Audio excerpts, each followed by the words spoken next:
करोड़ों का घर, पेशेंट से इश्क, फिर पति का फावड़े से कत्ल। फिजियोथेरेपी सेंटर चलाने वाली पत्नी निकली कातिल। कार में लाश लेकर घूमती रही। उत्तराखंड के कोटद्वार में रविंद्र कुमार का शव मिला था। रविंद्र यूपी के मुरादाबाद में रह रहे थे। उनकी पत्नी रीना सिंधु ने प्रॉपर्टी और अवैध संबंधों के चलते उनकी फावड़े से हत्या की थी। हत्या रीना के प्रेमी परितोष के बिजनौर स्थित घर में हुई थी।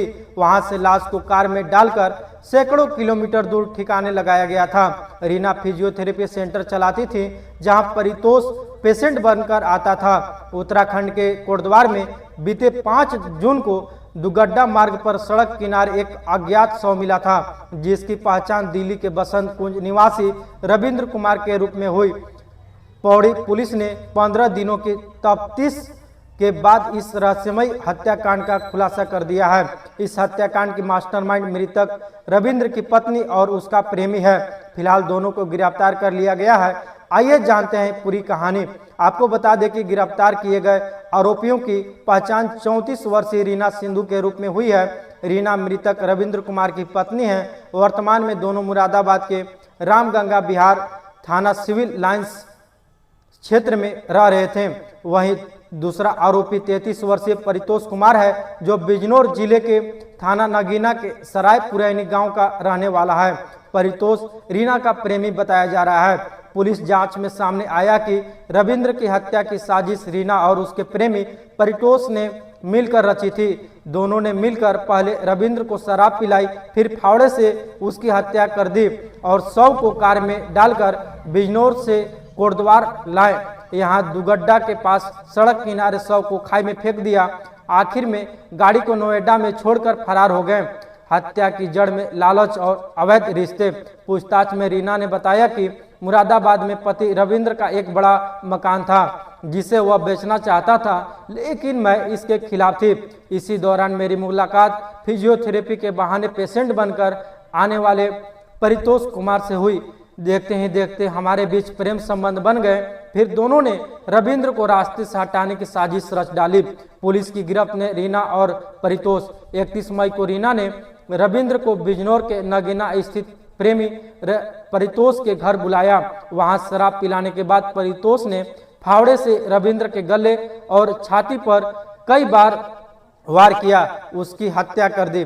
फिर शव को एसयूवी 500 गाड़ी में डालकर कोटद्वार से जाकर दुगड्डा के जंगल में सड़क से नीचे फेंक दिया। इसके बाद वे नोएडा पहुंचकर हत्या में इस्तेमाल गाड़ी वहीं छोड़कर फरार हो गए। डोईवाला में पहली बार मिले थे रविंद्र रीना। रविंद्र की उम्र 56 वर्ष थी, वहीं रीना सिंधु की उम्र 36 के करीब थी। रविंद्र पहले उत्तराखंड के डोईवाला में किराए पर रहता था। वहीं पर रविंद्र की मुलाकात रीना से हुई। इसके बाद 2011 में रविंद्र ने रीना से शादी कर ली थी। रीना और रविंद्र के 2 बच्चे भी हैं। इसी बीच रविंद्र ने दिल्ली के रौजोकरी में पुश्तैनी जमीन बेचकर मुरादाबाद में एक 3 मंजिला घर खरीद लिया, जिसकी कीमत 3 करोड़ के आसपास थी। इसी घर में रीना ने एक फिजियोथेरेपी सेंटर चलाती थी, जहां पहली बार सेंटर पर आए परितोष से उसकी मुलाकात हुई। भाई की चिट्ठी ने खोला राज। मृतक रविंद्र के भाई राजेश कुमार ने 17 जून को कोटद्वार कोतवाली में शिकायत पत्र दिया, जिसमें उन्होंने बताया कि रविंद्र वर्ष 2007 में अपनी पहली पत्नी से अनबन के बाद हरिद्वार आकर रहने लगे थे। वहां उनकी पत्नी रीना से मुलाकात हुई और दोनों ने शादी कर ली। रविंद्र ने पुश्तैनी जमीन बेचकर मुरादाबाद में मकान बनाया और वहीं बस गए।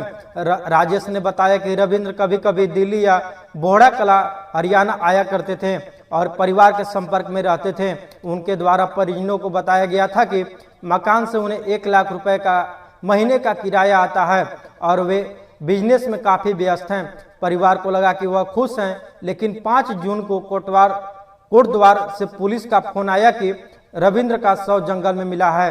राजेश ने पुलिस को दी गई शिकायत में यह भी कहा कि रीना ने बताया था कि 9 मई से रविंद्र 18 लाख के चेक बाउंस केस में गिरफ्तारी के डर से गायब हो गए हैं और उनका फोन बंद जा रहा है। रास्ते में सफर करते करते किसी के मोबाइल से बात कर लेते हैं, मगर हमने जब पता किया कि रविंद्र कहाँ है तो पता चला कि भाई मकान बेचकर 18 लाख रुपए चुकाना चाहता था, मगर रीना ही इसके खिलाफ थी। इसी की वजह से दोनों में टकरार बढ़ गई। यह भी पता चला कि रीना भाई की एक्सयूवी से 1 और 2 जून को कोटद्वार आई हुई थी। रविंद्र के साथ उनकी एक्सयूवी भी गायब थी। बाद में मालूम हुआ कि रीना रविंद्र को नगीना बुलाकर अपने प्रेमी के साथ मिलकर उसकी हत्या कर चुकी है, इसलिए वो इतनी सारी कहानियां बना रही थी। पोस्टमार्टम में सामने आया कि रविंद्र की 2 पसलियां टूटी हुई थी, जो गंभीर हमले की ओर इशारा कर रही थी। सीसीटीवी फुटेज और फोरेंसिक जांच के बाद पुलिस ने जब नोएडा में छोड़ी गई एसयूवी 500 की लोकेशन और मोबाइल डेटा खंगाला तो पूरा मामला खुल गया। पूछताछ में रीना ने बताया कि मुरादाबाद में मेरे और रविंद्र कुमार के नाम पर एक बड़ा मकान है, जिसे रविंद्र बेचना चाहता था, लेकिन उसके ऊपर काफी कर्ज हो गया था और कोर्ट के एक आदेश में उसे कई लाख रुपए का जुर्माना भी लगा था। लेकिन मैं मकान नहीं बेचना चाहती थी। इसी बात को लेकर हम लोगों में आपस में झगड़ा होता रहता था। इसी बीच परितोष कुमार से मुझे प्यार हो गया और हम दोनों के शारीरिक संबंध भी बन गए थे। आखिर में हम दोनों ने मिलकर रविंद्र को मारने का प्लान बनाया और शव को दूर लेकर फेंक दिया। इस वीडियो में बस इतना ही। इस खबर पर आपकी क्या राय हमें कमेंट बॉक्स में जरूर साझा करें। देश और दुनिया की तमाम खबरों को विस्तार से जानने के लिए देखते रहिए झारखंड दृष्टि। तब तक के लिए शुक्रिया।